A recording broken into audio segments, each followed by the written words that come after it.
Solar Opposites is the diet soda to Rick and Morty's classic Coke. In it, you still get the taste you're used to, but you can tell that without the unhealthy stuff that makes the original good, you're missing out on great flavor.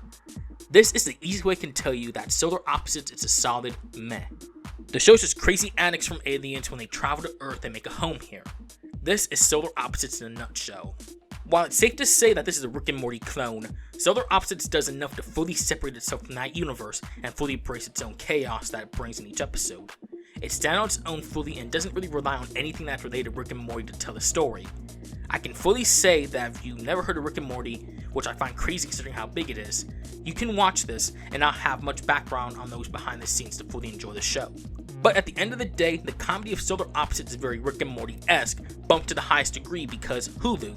But when you have a production crew that's involved on Rick and Morty work on a show that has no standards and practices involved, you get what you get in terms of shocking and offensive comedy. It's still funny and messed up, so that's what it has going for it.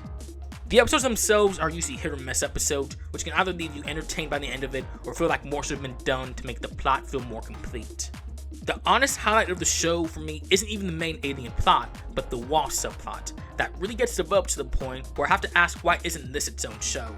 And knowing that the Wasp subplot was a favorite among the writers of the show itself, I feel they wanted to make this first, but needed the alien aspect to be a part of it to ensure viewership because aliens sell.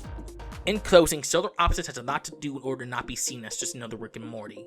It's funny, but it's not as funny as you would think, and really relies on being shocking as opposed to being clever. I just hope that by the time the second season rolls around, enough can be done to fully justify the show as its own thing, and will stop the Rick and Morty comparisons as a whole. But only time will tell if that's the case.